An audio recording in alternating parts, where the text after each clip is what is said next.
ତିନି ଥର ସେ ଝିଅର ନାମ କହି ଲେମ୍ବୁ ଉପରେ ପରିସ୍ରା କରିଦିଅନ୍ତୁ। ଗ୍ୟାରେଣ୍ଟି ଦେଉଛି ସେ ଝିଅ ଆପେ ଆପେ ପଟିଯିବ। ନିଜେ ଆସି ଆପଣଙ୍କୁ ଭଲ ପାଉଛି ବୋଲି କହିବ।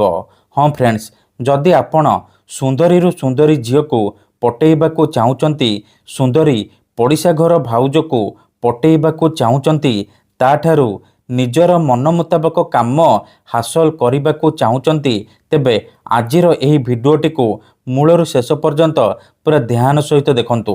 କାରଣ ଆଜିର ଏହି ଭିଡ଼ିଓଟିରେ ମୁଁ ଆପଣଙ୍କୁ ଶିଖେଇବି ଝିଅ ପଟେଇବା ପାଇଁ ବଶୀକରଣ ବିଦ୍ୟା, ନାରୀ ମୋହିନୀ ବଶୀକରଣ ବିଦ୍ୟା, ଯାହାର ପ୍ରୟୋଗରେ ଆପଣ କେଉଁ ବି କୁଆଁରୀ ଝିଅ ବା ବିବାହିତା ନାରୀକୁ ଅତି ସହଜରେ ପଟେଇ ପାରିବେ, ତାଠାରୁ ନିଜର ମନ ମୁତାବକ କାମ ହାସଲ କରିପାରିବେ।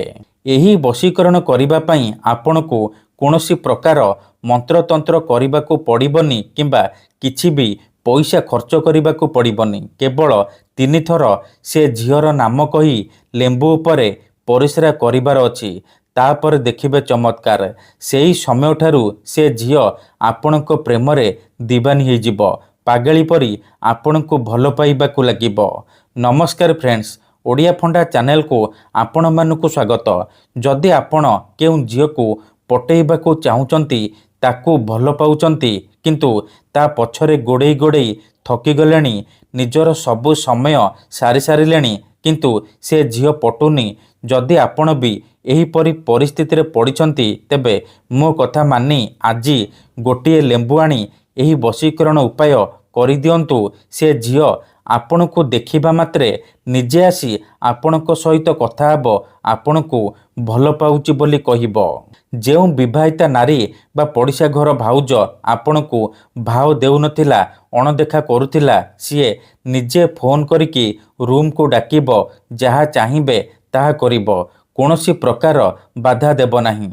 ତେବେ ଲେମ୍ବୁର ଏହି ବଶୀକରଣ ଆପଣ କିପରି କରିବେ, ଏହାର ପ୍ରୟୋଗ ବିଧି କ'ଣ, ଚାଲନ୍ତୁ ଜାଣିବା। କିନ୍ତୁ ବିଧିଟି ଜାଣିବା ପୂର୍ବରୁ ଯଦି ଆପଣ ଆମ ଚ୍ୟାନେଲକୁ ପ୍ରଥମ ଥର ଆସିଛନ୍ତି, ତେବେ ଦୟାକରି ଚ୍ୟାନେଲକୁ ସବସ୍କ୍ରାଇବ୍ କରି ପାଖରେ ଥିବା ବେଲ୍ ଆଇକନ୍କୁ ମଧ୍ୟ ଦବାଇ ଦିଅନ୍ତୁ, ଯାହାଦ୍ୱାରା ଆମେ ଯେଉଁ ବି ଭିଡ଼ିଓ ଅପଲୋଡ଼ କରିବୁ ସର୍ବପ୍ରଥମେ ଆପଣ ଦେଖିପାରିବେ ଆଉ ତା'ର ଲାଭ ପାଇପାରିବେ। ତେବେ ମନେ ରଖନ୍ତୁ, ଏହି ବଶୀକରଣ ବିଧିକୁ ଆପଣ କେବଳ ଶନିବାର ଦିନ କରିବେ। ସନ୍ଧ୍ୟା ସମୟରେ ଏହି ବଶୀକରଣ କରିବେ। ମନେ ରଖନ୍ତୁ, ଏହି ବଶୀକରଣ ଯେମିତି ଆପଣ କରିବେ, ଆପଣଙ୍କୁ କେହି ଦେଖିବେନି କିମ୍ବା ଡାକିବେନି। ପ୍ରଥମେ ଆପଣ କ'ଣ କରିବେ, ଶନିବାର ଦିନ ସନ୍ଧ୍ୟାବେଳେ ଗୋଟିଏ ଲେମ୍ବୁ ଆଣିବେ ଆଉ ନାଲି ରଙ୍ଗର କଲମ କିମ୍ବା ମାର୍କର ନେଇ ଆସିବେ। ତାପରେ ଲେମ୍ବୁ ଉପରେ ଯେଉଁ ଝିଅ ବା ମହିଳାକୁ ଆପଣ ପଟେଇବାକୁ ଚାହୁଁଛନ୍ତି, ତାର ନାମ ଲେଖିବେ, ତା ପାଖରେ ପ୍ଲସ୍ ଚିହ୍ନ କରିବେ ଆଉ ତା ପାଖରେ ନିଜର ନାମ ଲେଖିବେ। ଦେଖନ୍ତୁ, ମୁଁ ଏଠି ଝିଅର ନାମ ଲେଖିଛି ଲିପି, ତା ପାଖରେ ପ୍ଲସ୍ ଚିହ୍ନ କରିଛି, ତା ପାଖରେ ଲେଖିଛି ରାଜା। ଆପଣ ବି ଯେଉଁ ଝିଅକୁ ପଟେଇବାକୁ ଚାହୁଁଛନ୍ତି, ତାର ନାମ ଲେଖିବେ, ପ୍ଲସ୍ ଚିହ୍ନ କରିବେ ଆଉ ନିଜର ନାମ ଲେଖିବେ। ନାମ ଲେଖି ସାରିବା ପରେ ତା ତଳେ ଆପଣ ଲେଖିବେ ହୁଂ ବସଂ। ଏହି ଦୁଇଟି ଶବ୍ଦ ଲେଖିବେ, ହୁଂ ବସଂ।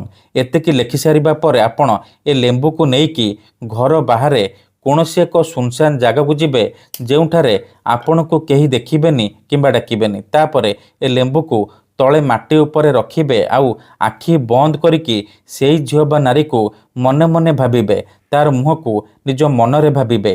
ଭାବି ସାରିବା ପରେ ଆପଣ ତିନିଥର ସେଇ ଝିଅର ନାମ କହିବେ, ତାପରେ ଲେମ୍ବୁ ଉପରେ ପରିସ୍ରା କରିବେ। ପରିସ୍ରା କରିସାରିବା ପରେ ଚୁପଚାପ ଘରକୁ ଫେରି ଆସିବେ, ପଛକୁ ବୁଲିକି ଚାହିଁବେନି। ଗ୍ୟାରେଣ୍ଟି ଦେଉଛି, ଏହି ବଶୀକରଣ କରିଦିଅନ୍ତୁ। ଯେଉଁ ଝିଅ ବା ମହିଳା ପାଇଁ ଏହି ବଶୀକରଣ କରିଥିବେ, ସେ 3 ଘଣ୍ଟା ଭିତରେ ଆପଣଙ୍କ ଆଡ଼କୁ ଆକର୍ଷିତ ହେବାକୁ ଲାଗିବ।